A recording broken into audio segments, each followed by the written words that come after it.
La calma después de la tormenta. ¿Qué debemos saber sobre el histórico movimiento de ayer del índice de volatilidad? El VIX se disparó hasta el nivel de 65, algo no visto desde la crisis financiera de 2008 y desde la pandemia COVID. ¿Realmente existe algo por lo que debemos preocuparnos?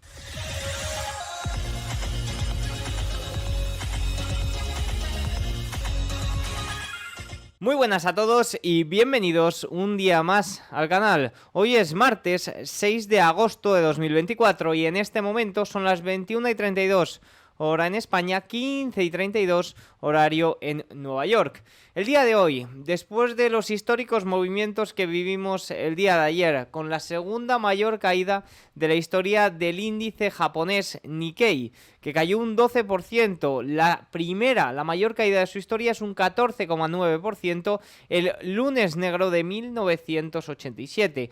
Poca broma la caída que vimos ayer en Japón. El día de hoy, relativa recuperación, sube un 10%, el índice todavía se mantiene un 18% abajo, pero bueno, algo típicamente normal. Si quieres encontrar los mejores días de mercado, te vas a tener que comer los peores. Esto estadísticamente es así, pero sobre todo lo que más me preocupa a mí, lo que más me lleva intrigando las últimas 24-36 horas es lo que ocurrió ayer con el VIX. El índice de volatilidad se disparó hasta el nivel de 65. Estamos hablando de que es niveles de 2008, es niveles de 2020, son niveles que en su día costaron varios días, incluso semanas en llegar, y que costaron una caída, una corrección en los índices del 30%. Y ayer ocurrió en apenas una jornada. ¿Realmente qué hay detrás de todo esto? Porque ya comentábamos en el vídeo de ayer que teniendo todas las cartas o relativas cartas sobre la mesa, no terminaba de cuadrar, ¿no? Pues en este vídeo vamos a ver un poco qué es lo que llevó a ese movimiento tan fuerte y si realmente deberíamos de preocuparnos o no. Así que nada, dicho esto, vamos con el vídeo.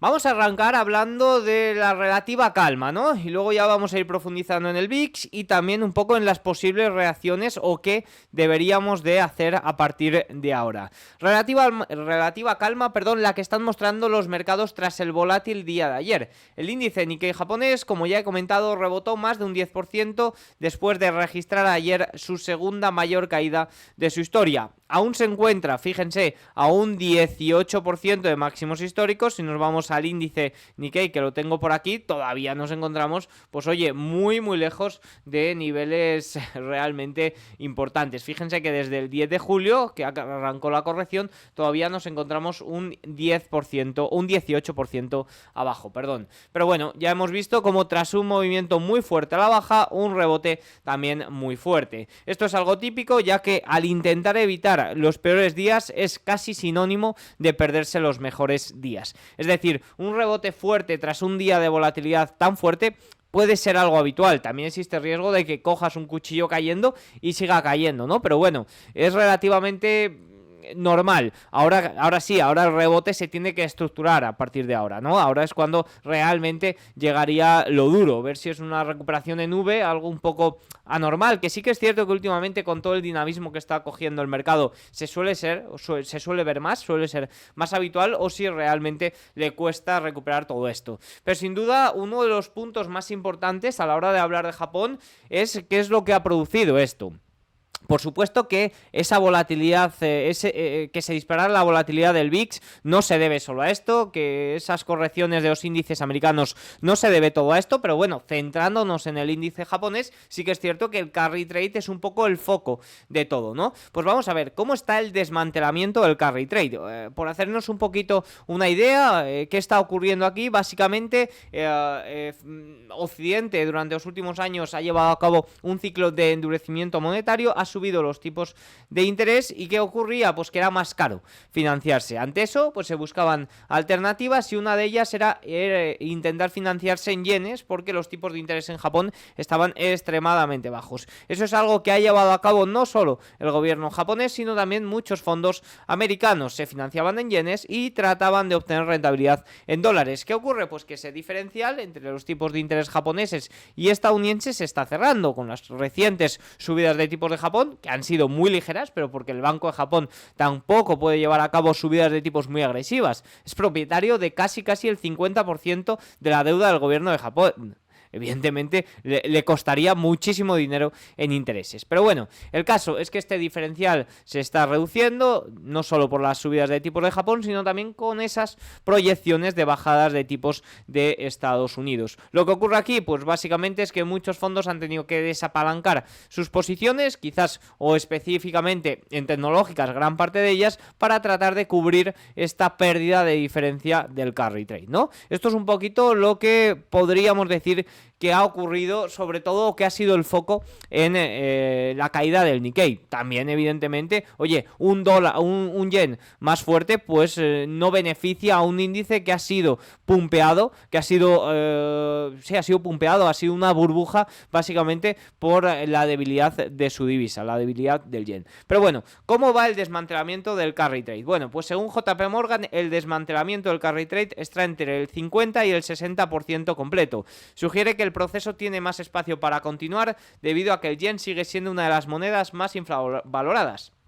Anticipan que llevará tiempo recuperarse de los daños técnicos infligidos en las carteras. Y según Goldman Sachs, es más optimista, indicando que la presión para cubrir las posiciones cortas en yenes se ha reducido significativamente. Sugiere que el mercado está cerca de tocar fondo y que el proceso de desmantelamiento podría estar terminando. Ya veíamos algún gráfico ayer que se había desmantelado gran parte de todo ello, pero bueno, evidentemente parece ser que no todo. Ahora, se puede llevar a cabo de una forma no tan agresiva y no provocando tanto pánico, que ha sido un poco lo que ha ocurrido. Si vamos ya a Europa y América, bueno, pues desde primera hora tanto los futuros europeos como los futuros americanos iban en positivo. Los índices europeos han cerrado mixtos pero ligeramente con un tono positivo, y los índices americanos, a falta del cierre y a falta ahora de un punto último que tengo que comentar, pues estaban teniendo un retorno también positivo el día de hoy. Pero sin duda lo más relevante del día de ayer fue ese movimiento del VIX o del VVIX, que son las opciones sobre el propio índice VIX. Estamos hablando de que el VIX alcanzó el nivel de 65 durante el día, algo que solo ha ocurrido en noviembre de 2008 con la crisis financiera global, con la crisis de las hipotecas subprime, y en marzo de 2020. Vamos a ver algunos datos sobre estos eventos. Fíjense, tiempo para que el VIX pasara del nivel 20 al nivel de 65 que llegó en el día de ayer. En agosto de 2024, se hace ayer, 2 sesiones. COVID-19, 12 sesiones. Recordemos que aquí se paró el mundo. Crisis financiera global, 29 sesiones. Recordemos que aquí quebró Lehman Brothers, Cuidadito, la crisis financiera global de 2008. Tiempo para que el VIX cayera de 65 a 25. Hoy, 24 horas. COVID, 20 semanas. Crisis financiera global, 39 semanas. Locura el dinamismo que está cogiendo el mercado. Y es que desde mi punto de vista todo está cambiando. Es decir, en los últimos años se ha acelerado, en los últimos 15 años específicamente, desde la crisis financiera global. Pero en los últimos años, 3-4 años, está pegando un cambio el mercado absolutamente loco. El dinamismo se apodera de todo ello. Creo que y va muy en línea con el cambio social que estamos viendo de cada vez más rápido, lo quiero ya todo, ¿no? Algunos detalles para comprender el VIX. El VIX es un índice de volatilidad esperada implícita de los próximos 30 días en el S&P 500, es decir, nos mide cuánto se va a mover el S&P 500 en los próximos 30 días, tanto arriba como abajo, Ojo, porque el VIX se suele relacionar con caídas, pero implica también volatilidad hacia arriba, lo que ocurre que es una volatilidad que suele ser menos habitual. La volatilidad implícita esperada tiende a ser mayor que la volatilidad realizada, es decir, la que luego es real en el 85% de las ocasiones. Es decir, la volatilidad que nos muestra el VIX o que podríamos sacar a través del VIX es siempre exagerada con los movimientos que vemos luego reales. Fíjense, si el VIX alcanzó el 65 puntos, como vimos ayer, esto significa que puede haber un más menos 18% mensual, un más menos 9% semanal y un más menos 4% diario. Evidentemente, ese más menos 4% de un día, que fue ayer, ayer, vemos como es exagerado con respecto al movimiento. Si vemos el movimiento del S&P 500, creo que cayó un 3%, ¿no? Fíjense, exactamente un 3%. Por tanto, la volatilidad implícita implica que sea más exagerada que la volatilidad realizada. ¿Y por qué se llama índice del miedo? Si lo que mide realmente es la volatilidad tanto al alza como a la baja. Bueno, pues específicamente por este gráfico, que es que los mercados están caracterizados por subidas en escalera, subidas mucho más controladas, mucho más paulatinas, y bajadas completamente en ascensor, bajadas completamente rápidas que te pierde un 10% en apenas unas sesiones. Si os interesa profundizar realmente en lo que es el VIX, os recomiendo mucho un vídeo de mi amigo Javier del Valle. Podéis ir a su canal de YouTube y ha subido recientemente, no sé si hace 3 semanas, 4, un vídeo, un curso completo, mejor dicho, sobre lo que es el VIX. Os recomiendo mucho buscarlo para comprender muy bien lo que está ocurriendo. ¿Por qué se disparó el VIX? Este es el gran dilema y esto es lo que me está quitando el sueño a mí hasta el día de hoy, que bueno, parece que, oye, si tenemos todas las cartas en la mesa, podríamos determinar más o menos bien cuál ha sido el motivo. Si tenemos todas las cartas sobre la mesa, es decir, sentimiento de mercado deteriorado, desaceleración económica, carry trade, resultados empresariales, todo lo que hablamos en el día de ayer, pues sí que es cierto que parece un movimiento bastante exagerado, ¿no? Seamos claros. Es decir, todo esto me puede justificar un VIX por encima de 20 ya en alta volatilidad, pero un VIX a niveles de la pandemia, cuando se paró el mundo, a niveles de la crisis financiera global, pues oye, nos parece un poco exagerado. Más allá de los factores estacionales de bajo volumen del mes de agosto, donde ha pillado a muchos operadores de vacaciones, quizás tenían órdenes que han saltado y demás, y dejando siempre la puerta a que no tenemos todos los datos, a que quizás el VIX ha saltado a 65 porque este viernes va a haber una escalada mayor en la guerra, que es que eso no lo sabemos. Es decir, puede haber un cisne negro en cualquier momento, y más en un momento donde la volatilidad se ha disparado tanto y no sabemos el por qué, ¿no? Creo que eso es algo que hay que tener claro y que hay que ir de humildes. Puede que no tengamos todas las cartas sobre la mesa. Pero bueno, más allá de estos factores y a la hora de realizar un análisis, pues oye, vamos a contar que siempre puede haber, en inversión siempre hay que dejar un punto a la duda, ¿no? Pero bueno, teniendo en cuenta que conocemos todo lo que está ocurriendo, todos los detalles, pues yo creo que el punto más clave es lo que está comentando el día de hoy Goldman Sachs. Fíjense, la tensión del mercado de volatilidad hoy fue equivalente a eventos como COVID, Volmageddon, la crisis financiera global, de ayer. Creemos que gran parte de este posicionamiento se debió a un posicionamiento incorrecto. Y lo cierto es que pese a la magnitud igualado a otras crisis, no tiene nada que ver con ellas, no tiene nada que ver a nivel fundamental, ni a nivel de cómo se ha producido el movimiento con lo ocurrido en 2008, ni con lo que ocurrido con 2020. Pero sí que podría ser algo similar a lo que ocurrió en 2018 llamado Volmageddon, que ocurrió exactamente el 5 de febrero de 2018. Este evento fue caracterizado por un aumento repentino y extremo en la volatilidad del mercado, lo que llevó a una serie de efectos adversos, especialmente en productos financieros relacionados con la volatilidad, como los ETP del VIX. ETP, bueno, básicamente son ETFs. Oye, ETFs es un tipo de ETP, pero bueno, para que nos hagamos una idea. Fíjense lo que dice Goldman, porque aquí está la clave, en los ETP. Las grandes caídas en los índices de acciones globales en los últimos días han llevado a un aumento de volatilidad de las acciones y los precios de las opciones. Durante la volatilidad normal del mercado suele haber una alta correlación entre el VIX y el S&P 500. Sin embargo, cuando la volatilidad aumenta repentinamente, la correlación es menos predecible, ya que la dinámica de los ETP de VIX se convierte en el factor dominante para el VIX. Al igual que hablábamos de que, por ejemplo, los ETFs también tienen cada vez más efectos en el S&P 500, sobre todo cuando se dan rebalanceos, porque añaden mucha liquidez al mercado. Pues fíjense, tanto los ETP largos como cortos de VIX se reequilibran comprando futuros del VIX cuando el VIX sube, lo que lleva a estos ETP, a que estos ETP exageren los movimientos al alza en el VIX al cierre. El aumento del VIX y los futuros del VIX en el premercado del lunes puede haber sido una anticipación de la compra de ETP del VIX. Básicamente se anticiparon un poco a que iba a subir mucho el volumen de compras en los ETP. Sin embargo, los efectos directos no se sintieron hasta el cierre.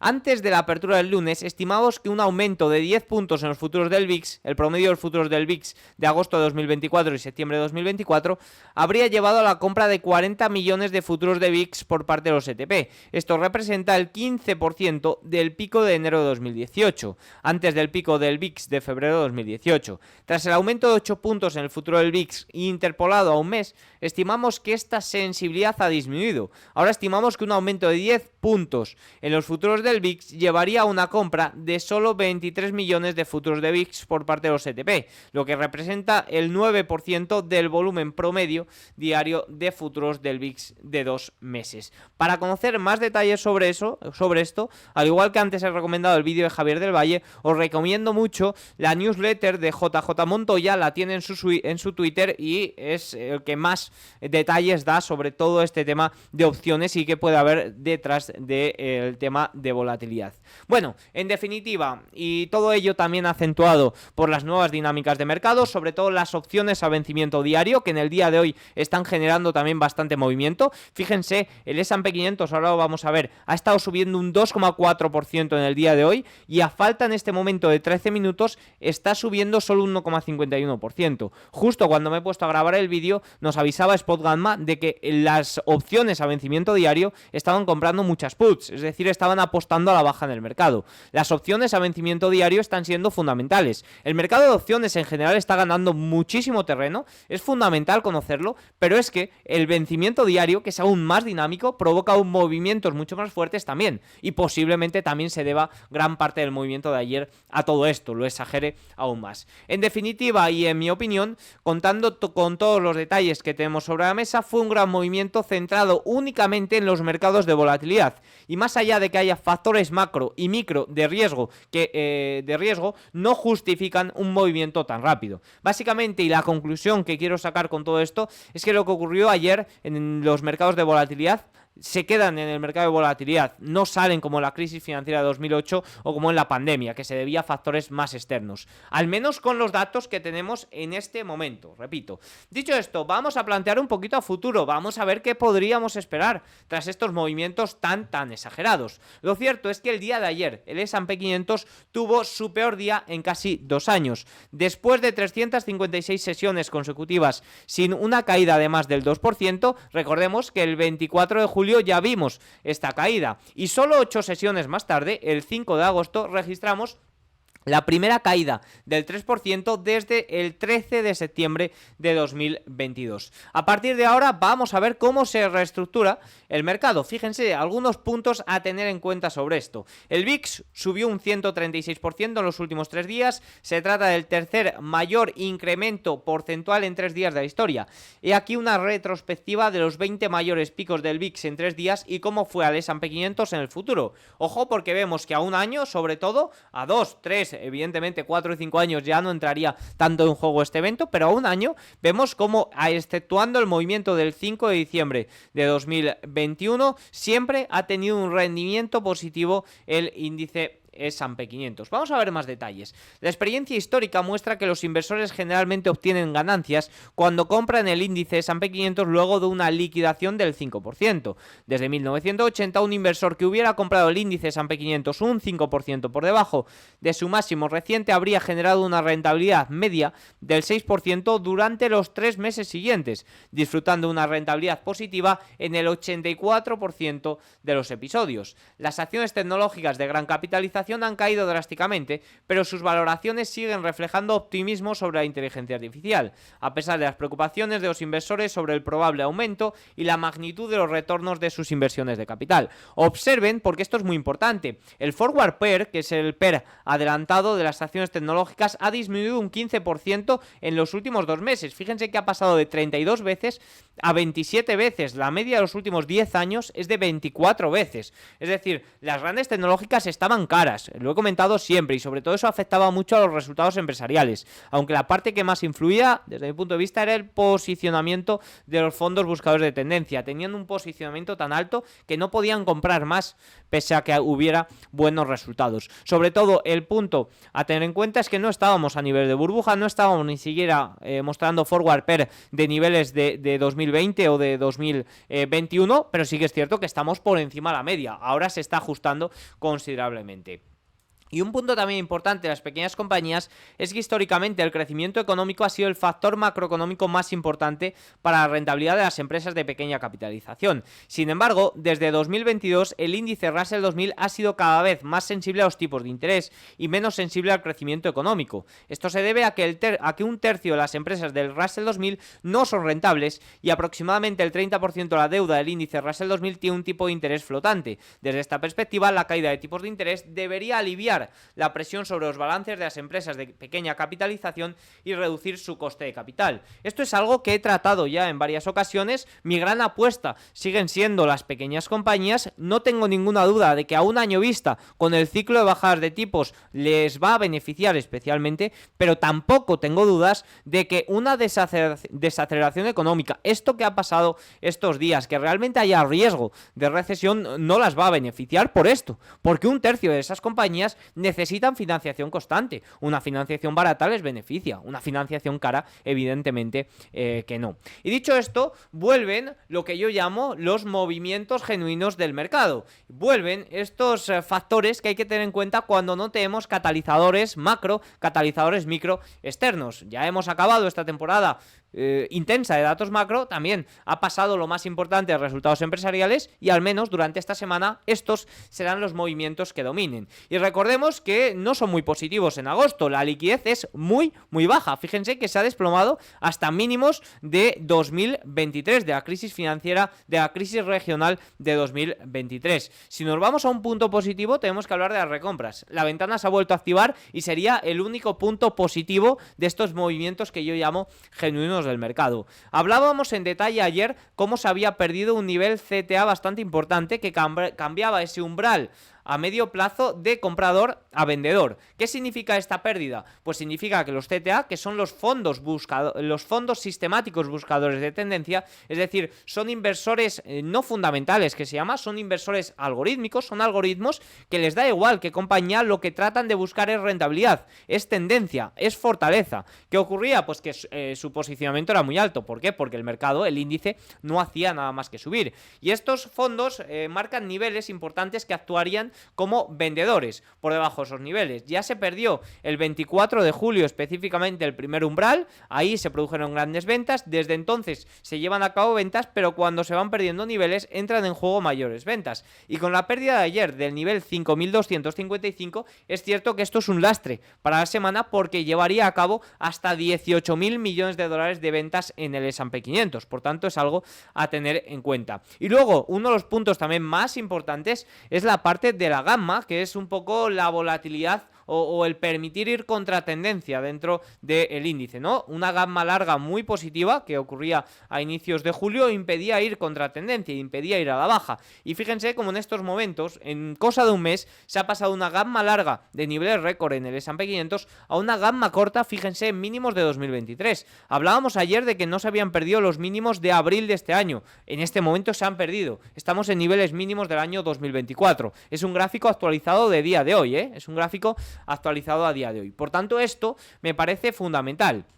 La conclusión que extraigo de todo esto es que no hay que buscar el suelo. Pese a que los movimientos tan extremos del VIX a un tiempo vista los retornos son positivos, puede ser que haya mayores liquidaciones o un factor que no conocemos.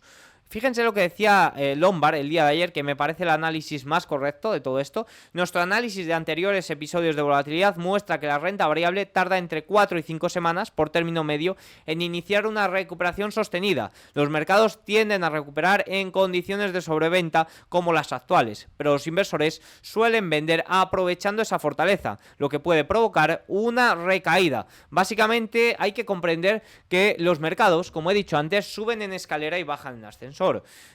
¿El ascensor ha llegado al suelo o se ha quedado una planta intermedia y podríamos ver mayores liquidaciones? Quizás no tan fuerte, pero esa tendencia a la baja que continúe en los próximos semanas, días. La verdad es que no lo sé. Y a ser sincero con vosotros, no me gusta buscar suelos. Soy malísimo buscando suelos. Si sois buenísimos buscando suelos, pues adelante. Pero yo lo que trato es siempre incorporarme en estos pisos. Es decir, una vez que arranca un movimiento al alza, hay multitud de pisos para tratar de incorporarse en la acción que quieres, en el índice que que quieres o de la forma que quieras. Eso es un poco lo que yo trato de buscar. Y por último, antes de despedirme, sí que es cierto que vamos a ver cómo está cerrando el índice S&P 500, porque ha cerrado el gap, prácticamente ha llegado a subir un 2,4% el día de hoy y vemos cómo está cayendo un 1,12%. Os lo digo, puede haber rebotes fuertes, hemos visto rebotes muy fuertes. Ahora, que se dé un rebote en V es complicado, que veamos, ahora es cuando tenemos que ver reconstrucción de este movimiento al alza. ¿Podríamos ver de nuevo movimientos a la baja? Podríamos verlo, y más viendo cómo los movimientos genuinos del mercado son negativos en este momento. Un punto importante, justo antes de empezar a grabar lo estaba viendo, Spot Gamma nos avisaba que había compra de puts por parte de las opciones a vencimiento diario. Básicamente estaban apostando a que el cierre de hoy sería negativo, y así lo estamos viendo. Han arrancado cuando estaba en 2,4 y fíjense que en este momento sube el índice solo un 1%. Fíjense en 5 minutos cómo ha sido justo a las 20:55, justo a las 9 menos 5 de la noche, 3 menos 5 de la noche en Nueva York, cuando ha arrancado todo esto. Con respecto al cierre de sesión, bueno, comentar un poquito más. Los rendimientos el día de hoy remontan algo de terreno después de la gran pérdida de las últimas semanas, evidentemente a 10 años todavía por debajo del 10%. Si nos vamos al tramo corto, al tramo largo, pues un poquito más de rebote, pero bueno, tampoco sin nada que detallar el día de hoy. Con respecto a los índices europeos, más bien mixto, un poquito de rebote, pero de momento estructuras bastante rotas. Ayer se aguantaron soportes importantes en multitud de índices y a partir de aquí, como digo, creo que es más importante ver cómo ver la reestructuración de esta semana, sobre todo una semana donde no hay catalizadores y los movimientos del mercado, como digo, van a ser genuinos. Me despido ya, no tengo mucho más que comentar. Espero que os haya gustado el vídeo. Si es así, hacedme saber con un like, un comentario y nos vemos mañana. Chao.